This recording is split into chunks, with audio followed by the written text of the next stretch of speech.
T'es une personne à succès qui veut s'élever encore plus haut dans toutes les sphères de sa vie. Tu veux trouver l'équilibre en dépassant tes objectifs financiers, de carrière et personnels. Chaque épisode va te donner des trucs concrets basés sur la science pour aller chercher la vie que tu désires. Merci de passer ces quelques minutes avec moi. C'est un départ.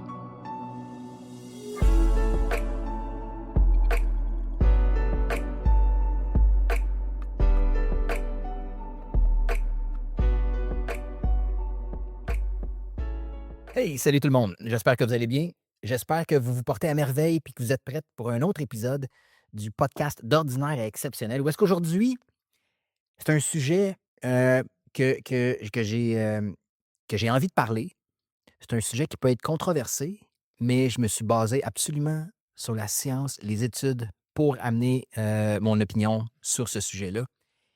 Parce que, vous savez, dans l'industrie dans laquelle je travaille, mon modèle d'affaires et tout ça, je parle à beaucoup de gens à tous les jours. Et c'est incroyable le nombre de personnes qui vont suivre des thérapies pendant des années et les gens ne voient aucun changement. Puis je l'ai fait moi-même pendant plusieurs années. Puis aujourd'hui, j'avais envie de vous parler pourquoi une thérapie interminable peut te nuire beaucoup plus que peut t'aider. Puis c'est pas une opinion personnelle, je vais me baser sur des faits concrets basés sur la science pour vous expliquer pourquoi être en thérapie de façon interminable peut juste te nuire, en fait.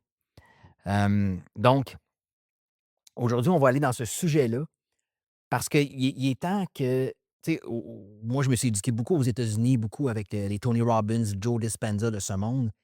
Puis, les études sont claires. C'est la reprogrammation du cerveau, c'est de la constance, c'est de la répétition, faut être dans l'action. Et il y a tellement de modèles aujourd'hui de développement personnel que c'est complètement passif. Il ne se passe absolument rien. Les gens ne changent pas. Puis ça fait perdre confiance aux gens parce que travailler sur toi pendant 5 ans puis voir absolument aucun changement sur toi, à un moment donné, tu viens à dire, crime, c'est-tu moi qui ai le problème? C'est-tu moi qui n'est pas bon? Mais non, c'est le modèle qui n'est pas bon. C'est le modèle qui t'empêche de réussir. Tu sais, tu peux, tu peux prendre le meilleur joueur de hockey au monde puis lui mettre une raquette de ping-pong dans les mains au lieu d'un bâton de hockey, puis il va devenir le pire joueur au monde. Vois-tu un joueur de hockey sur la glace avec une raquette de ping-pong? Il ne sera pas capable de jouer. Il va être très mauvais, même si c'est le meilleur au monde, parce qu'il n'a pas le bon outil. Alors aujourd'hui, on va attaquer ça de front, basé sur la science avec des exemples concrets. Parce qu'il ne faut pas se cacher, là, il y a une confusion énorme dans le monde du développement personnel puis de l'accompagnement aujourd'hui. Parce qu'on confond beaucoup être en processus avec être en transformation. Tu sais, tu peux être en processus, comme je disais, pendant 5 ans, 10 ans, 15 ans. Il y a des gens qui me disent: «Écoute, je vois mon thérapeute, mon psychologue depuis 15 ans». Puis ils sont sur un appel avec moi parce qu'ils vont pas bien. Fait que si ton comportement, ton identité, ton système nerveux ne change pas, ben, tu es pas transformé. Fait que je vais t'expliquer aujourd'hui, on va vraiment aller dans le détail scientifiquement pourquoi juste la durée seule ne crée pas le changement. Puis pourquoi un modèle intensif de 4 à 6 mois orienté action peut produire beaucoup plus de résultats que plusieurs années interminables de travail diffus. Alors, êtes-vous prête pour la vérité scientifique par rapport à tout ça? Une chose qu'il faut comprendre, c'est que le cerveau fonctionne selon le principe très, très simple de la répétition plus l'intensité crée la consolidation. Plus tu répètes, plus c'est intense, plus tu le consolides. Puis c'est un principe de Donald Hebb qui disait, puis Joe Dispenza a repris ce principe-là aussi, les neurones qui s'activent ensemble se connectent ensemble. Donc, à chaque fois que tu revis une émotion, une narration ou un schéma mental, tu vas renforcer le circuit. Donc, c'est important de comprendre ça. Chaque fois que tu revis une émotion, une narration, un schéma mental ou que tu fais juste parler de quelque chose à chaque fois, tu vas renforcer ton circuit. Fait que si tu vois un professionnel de la santé puis tu es en thérapie depuis 4 ans puis tu fais juste parler de ton anxiété à toutes les séances ou tu fais juste parler de ton ex pendant 2 ans de temps, tu t'es séparé, là, Ça fait 3 ans, 4 ans, 5 ans, puis à chaque fois que tu reparles de ton ex, à quel point il t'a maltraité, ou tu fais juste parler de tes traumas, ou tu fais juste parler de ton sentiment d'infériorité, ou tu fais juste dire: «Caroline, je procrastine, je sais pas quoi faire, je me sens éteint, j'ai pas d'énergie», puis tu fais juste parler de ça. Qu'est-ce que tu fais en réalité? Tu fais juste stabiliser les réseaux à l'intérieur de ton cerveau qui donnent ça. Ton cerveau, il enregistre pas: «Ah, il travaille sur lui». Non, il va enregistrer: «OK, ce circuit-là, il est important parce qu'il arrête pas d'en parler. Fait qu'on va le garder activé, on va le garder fort». Fait que tu vois-tu comment ça fonctionne? C'est la même chose, je vais te donner un exemple, je le donne tellement souvent aux gens que je parle. Si je te dis: «Pense pas à un cheval blanc, pense pas à un cheval blanc, pense pas à un cheval blanc», tu vas penser à quoi? Un cheval blanc. Fait que si tu passes ton temps à dire: «Ah, je suis tanné d'être anxieux, je veux pas être anxieux, je suis tanné de me sentir faible, je suis tanné de me sentir inférieur, ah, mon ex, ça m'a fait», qu'est-ce que tu penses que tu fais? Tu fais juste renforcer tes circuits à l'intérieur de ton cerveau, puis tu vas créer les émotions négatives que tu as générées depuis des années avec ça. Il y a plusieurs études qui ont démontré que pour avoir des résultats, il faut avoir des gains rapides, OK? C'est prouvé par les études. Quand tu vas pas bien, ça te prend des gains rapides. Puis ensuite, la progression va ralentir, des fois, elle va plafonner, des fois, elle va devenir marginale, mais si tu as pas des gains rapides, oublie ça, là. Fait que c'est la loi, des rendements décroissants. Donc la question stratégique à te poser, après 6 à 9 mois que tu travailles sur toi avec quelqu'un ou avec des séances, un coach, un psychologue, un thérapeute, un travailleur social, whatever, y a-t-il encore une progression mesurable? Sinon, tu vas continuer dans le même modèle, dans la même trajectoire, puis tu vas plafonner. Combien de personnes me disent actuellement dans leur peu importe avec la personne avec qui ils travaillent, s'ils sont dans un mode séance une fois par semaine, une fois par 2 semaines, une fois par mois, ils me disent: «Éric, je tourne en rond, c'est épouvantable». Of course que tu tournes en rond. Ça prend des gains rapides. Faut que tu faut que tu te reprogrammes, faut que tu sois dans l'action. Puis il y avait d'autres études qui ont démontré, je nommerai pas les noms, c'est des noms à coucher dehors, là, ça donne rien que je vous donne les noms, mais qui ont des études qui ont été faites par des professionnels qui sont clairs. La rumination augmente la durée des épisodes dépressifs. Plus tu rumines, plus tu vas être dépressif.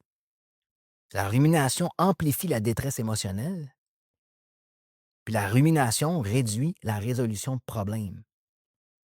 Puis ruminer, c'est quoi? C'est penser encore à la même affaire, analyser toujours les mêmes affaires, revisiter encore les mêmes affaires, sans faire une restructuration active. Puis la majorité des gens, la façon qu'ils travaillent sur eux, c'est qu'ils font juste parler et encore et encore et encore du passé. Puis là, ça devient un processus circulaire, ça tourne en rond parce que le cerveau renforce l'émotion associée à ce que tu fais juste parler.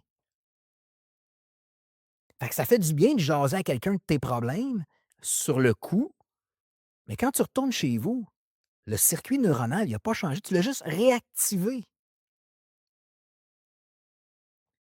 Puis en neurosciences de la mémoire, un phénomène clé s'appelle la reconsolidation. Chaque fois que tu te rappelles un souvenir, il devient temporairement malléable, puis il est reconsolidé. Fait que si tu te rappelles le même état émotionnel sans arrêt, tu crées un réancrage avec la même charge. Tu fais juste le reconsolider davantage à l'intérieur de toi, à l'intérieur de ton système nerveux. Donc, quand tu revisites un trauma sans créer une expérience corrective différente, ben, ça maintient la charge émotionnelle complètement intacte. Il faut qu'à un moment donné, en fait, pour changer un pattern, tu ne peux pas juste l'éliminer.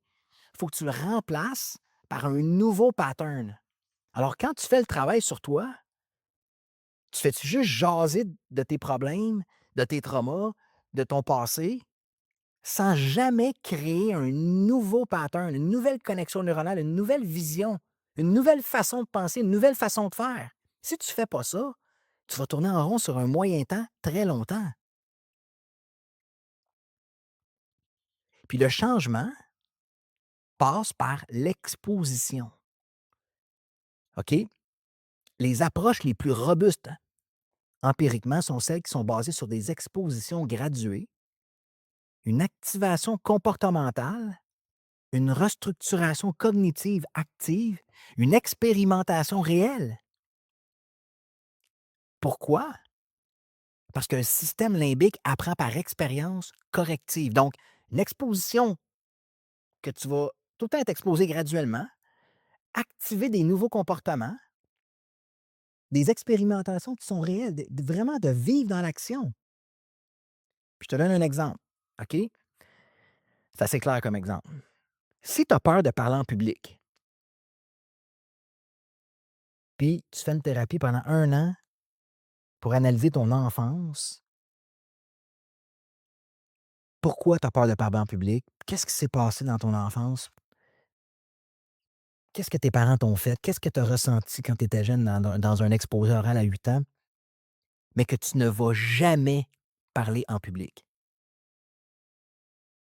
Ça ne diminuera pas la réponse physiologique, mais t'exposer graduellement,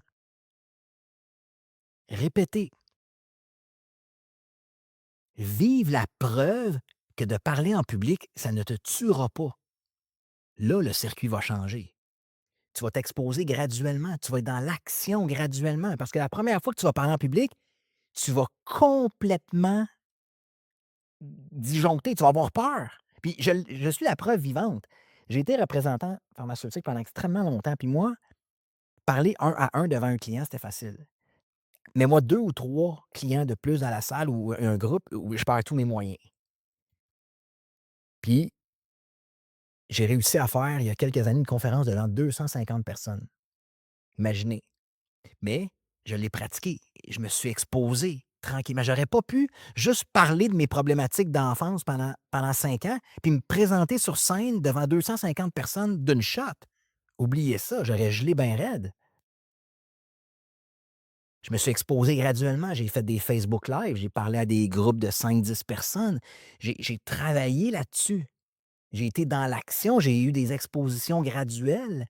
Je me suis activé, je me suis actuellement mis devant du monde. Puis mon circuit neuronal, il a commencé à changer parce que j'ai commencé à avoir des preuves que, coudonc, c'est pas si pire. C'est pas, je veux dire, je mourrais pas de parler devant le monde, là. Fait que voyez-vous que c'est l'exposition graduelle, l'activation comportementale, l'expérimentation réelle, c'est ça qui va créer des changements. Parce que le cerveau va toujours protéger aussi ton identité. Si pendant des années, ton discours interne, il est: «Ben, moi, je suis anxieux, moi, je suis quelqu'un de fragile, moi, je suis quelqu'un de blessé, moi, je suis quelqu'un qui procrastine». Tu consolides une identité cohérente avec ces preuves-là. Fait qu'un programme intensif fonctionne différemment, il va se créer différemment, puis il va se créer rapidement avec des preuves opposées, des nouvelles expériences, des comportements incompatibles avec l'ancienne identité. Fait que si tu te dis tout le temps: «Moi, je suis quelqu'un de fragile», puis là, tu t'exposes dans un projet compliqué ou dans une relation qui te fait peur, puis que tu embarques dedans, puis que tu changes, puis que tu travailles sur toi pendant que tu es dans l'action, oublie ça, tu vas changer complètement parce que tu vas accumuler des preuves que ce que tu vis, c'est correct, tu es capable. C'est pas ça ton identité. Tu es pas quelqu'un d'anxieux, tu es pas quelqu'un de fragile parce que tu es en train de le faire, tu es dans l'action. Fait que c'est ça que les gens doivent comprendre. Comme je le dis tout le temps, si tu veux être bon en ski, c'est-tu de jaser de ski pendant 5 ans qui va te rendre bon? C'est d'aller sur une pente, skier. Je veux dire, c'est juste logique. Si tu veux parler l'anglais, qu'est-ce qui fonctionne? Est-ce que c'est de te shipper aux États-Unis, puis tu es obligé de parler l'anglais? Tu as personne d'autre pour parler français, tu fais juste parler anglais. Tu es complètement dedans. Tu vas devenir bilingue en quelques mois. Fait que pourquoi, quand tu veux vraiment changer, un 4 à 6 mois intensif, ça peut être tellement plus puissant qu'une thérapie interminable. Parce qu'un cadre temporel court va créer un sentiment d'urgence, de un. tu veux changer, puis que tu veux vraiment changer, il faut qu'il y ait une urgence, il faut que tu crées une espèce de sentiment d'urgence. Parce que s'il y a pas de sentiment d'urgence, tu vas dire: «Ben, moi, je vais aller en thérapie pendant 10 ans, ça ne changera rien». Faut qu'il y ait en fait, quand il y a un 4 à 6 mois intensif, il y a une concentration, tu es dans l'action à tous les jours. Il y a une responsabilisation, puis il y a une densité d'intervention. Tu es dans l'action beaucoup plus souvent.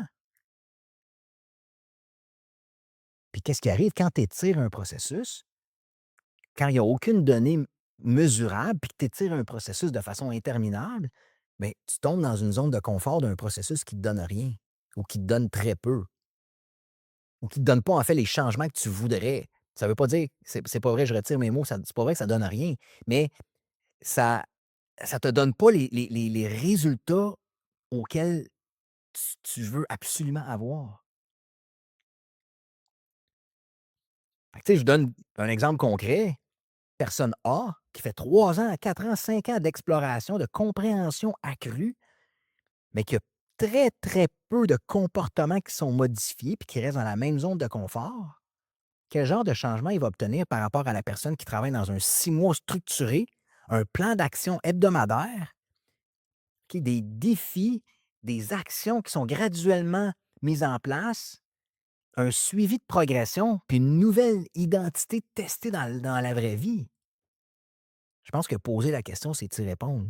Évidemment, la deuxième personne va avoir une trajectoire complètement différente parce que tu vas créer un momentum neurologique. Il y a des choses qui vont réellement se passer rapidement, puis le cerveau adore le momentum. Fait la vraie question à te poser aujourd'hui, c'est pas, depuis combien de temps je travaille sur moi. Ça, c'est complètement inutile comme information. La vraie question à te poser ou les vraies questions à te poser, c'est quels comportements qui ont changé dans ma vie? C'est quels standards qui ont augmenté dans ma vie? C'est quelles peurs qui ont été confrontées dans ma vie? Puis c'est quelle nouvelle identité que je suis allé chercher des preuves que je suis capable d'être cette personne-là?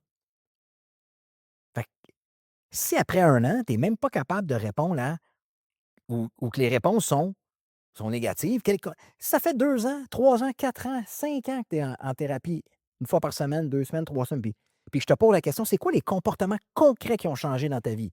Est-ce que est-ce que tes standards ont évolué? Est-ce que tu as des peurs qui ont été confrontées? Est-ce que tu as une nouvelle identité? Si tu es pas capable de répondre à ces questions-là ou les réponses sont non à toutes, ben, c'est pas toi le problème, c'est que tu as pas la bonne formule. C'est un problème d'intensité puis un problème de méthode. Fait que c'est ça qu'on prône, c'est ça que je prône, c'est ça qui a changé ma vie. C'est ça qui a changé ma vie en quelques mois parce que puis j'ai appris ça des meilleurs au monde, Tony Robbins, Joe Dispenza, c'est les meilleurs neuroscientifiques au monde. Une méthode qui est basée sur l'action massive, un protocole qui est clair, où tu vas aller chercher une nouvelle identité, de la répétition corrective, répéter les bons mouvements. Parce que si tu répètes toujours les affaires, mais que c'est pas les bonnes choses, ça donne quoi?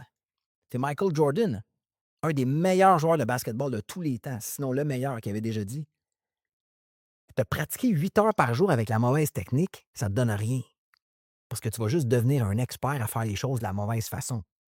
Il faut que tu aies une structure, il faut que tu sois encadré avec les bons exercices, les bons outils. Donc la répétition corrective, puis avoir un délai défini. Ton travail sur toi, là, il doit avoir une date de début et une date de fin. Sinon, c'est interminable. Si ton boss te donnait un projet, puis il disait: «Hey, je te donne ce projet-là, puis écoute, tu le finis quand tu veux», qu'est-ce qui va arriver? Tu le finiras jamais. Mais si tu as des douleurs précises, tu as des problématiques dans ta vie, puis que tu adhères dans une structure que tu commences aujourd'hui, puis tu finis le je sais pas moi, on est le 1er mars aujourd'hui à la date à laquelle j'ai enregistré le podcast. Tu commences aujourd'hui, puis le 1er juillet, c'est terminé. Mais là, tu as un 4 mois intensif. où est-ce que tu vas changer des comportements, changer. Puis tu le sais qu'il y a une récompense au bout, tu le sais que tu vas terminer, mais si tu t'embarques dans une thérapie, puis aujourd'hui on commence, puis on ne sait pas trop quand est-ce que ça va finir, mais c'est quoi l'urgence? Ça te donne quoi? Les gens fonctionnent avec des deadlines. Le cerveau fonctionne avec des deadlines. C'est pour ça la technique de Mel Robbins.